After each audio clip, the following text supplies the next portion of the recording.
Ang Panginoon, bahagi ho, sa Ebanghelyo ito, kawawa naman yung mga kambing, kasi sila ay kaakibat. Siguro bahagi rin ng aking pagninilay, sabi ko bakit kaya mas binili ni Jesus ang mga tupa kaysa sa mga kambing. Tayo rito, wala tayong tupa rito. Well, mayroong ilan introduce, hindi native sa atin ang tupa, mas native sa atin ang kambing. Pero alam nyo, may iba't ibang uri din ang kambing. Yung kambing natin medyo maliliit. Meron yung malalaking kambing, yung mga imported na kambing. May mapuputi rin ng kambing. So, bahagi yun. Kung yung kambing natin dito, kung minsan nagkakaalaga ng 3 hanggang 7,000. Yung malalaking kambing, kung minsan ay nagkakaalaga ng mga 30 to 50,000. So, bahagi yun. Pero siguro, gawa ng kulay. Mostly kasi kapag mga tupa, ay mapuputi, pero hindi lahat. Meron ibang batik-batik. At kalimitan kapag ang kambing ay makulay yung kambing, brown or itim. Pero bahagi ho na ipaghihiwalay. Ipaghihiwalay ang mga tinatawag nating kumikilos para ito kung tawagin natin ay yung 7 corporal works of mercy. Pakainin ang nagugutom, painumin ang mga nauuhaw, padarimitan ang mga walang damit, dalawin ang mga may sakit, dalawin ang mga nasa bilangguan, bahagi ho na kung saan ay paanyaya na ipinahayag, wala lang po rito yung tinatawag natin inibing ang mga patay. Pero pagkakataon na kung saan ay ipinapahayag na rin ay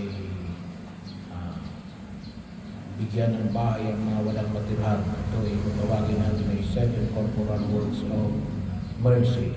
Mga basic needs, mga pangunahing pangailangan ng tao para mabuhay sa daigdig na ito.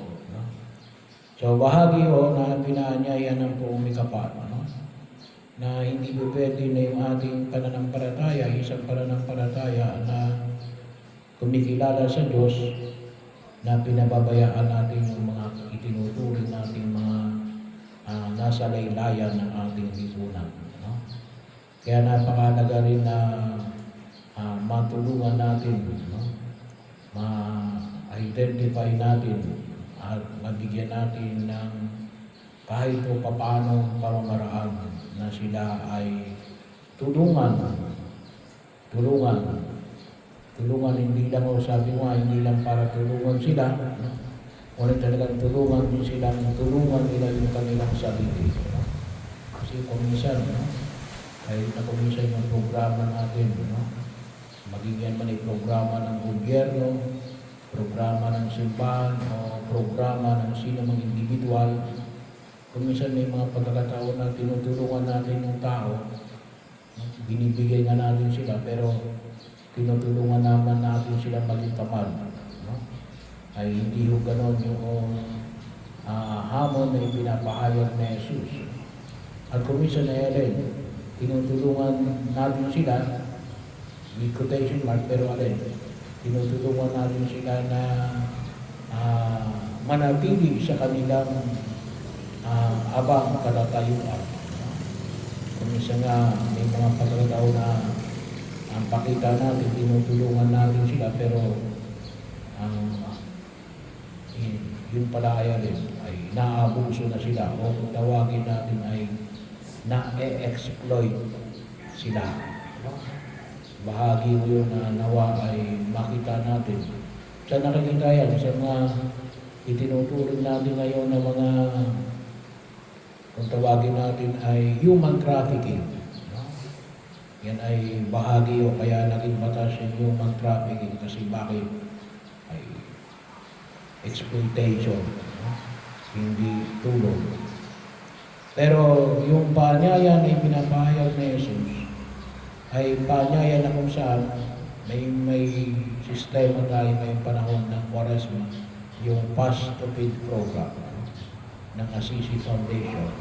Kaya po yung ating kolekta ng Miyerkules ng Abo, yun po ay para po sa mga kapatid natin na walang makain, ano po natin ibinibigay. Ano? At kung sino man yung nais na tumulong na para sa Fast to Feed program, ano? Na mag-aayuno tayo at yung matitipid natin ay ibibigay natin para doon sa mga kapatid natin na walang makain o kung tawagin natin ay mga malnourished, no? Undernourished, no? Particular. No? Meron din kasi malnourished na alin na napakataba, tabag-taba, no? Malnourished pa rin yun, no? Kaya dami alin, overweight. No? Pero yun yung paanyaya na pinapahayag ni Jesus, no? Na tayo ay tumulong para mga kapatid natin ay may angat sa kanilang katatayuan. Mag-ingat din tayo sapagkat kuminsan may mga pagkataon na tayo ay tumulong pero hindi tayo nakatulong. Sabi ko nga, lalong nakalugmok yung tao na ating tinutulungan. At isa na nga rito yung alin, nakalugmok sila na alin, na sila ay naging alipin na nung taong tinutulungan nila. No? So, hindi mo dapat gawin yung pagtulong. Yung pagtulong ay dapat ay matulungan siya na iangat niya yung kanyang sarili. At may mga pagkataon din naman na tayo ay tumulong, pero tayo napahamak. No? Mag-ingat din tayo. Kaya, pinakailangan din natin pag-aralan kung yung pagtulong natin ay talagang bahagi na alin.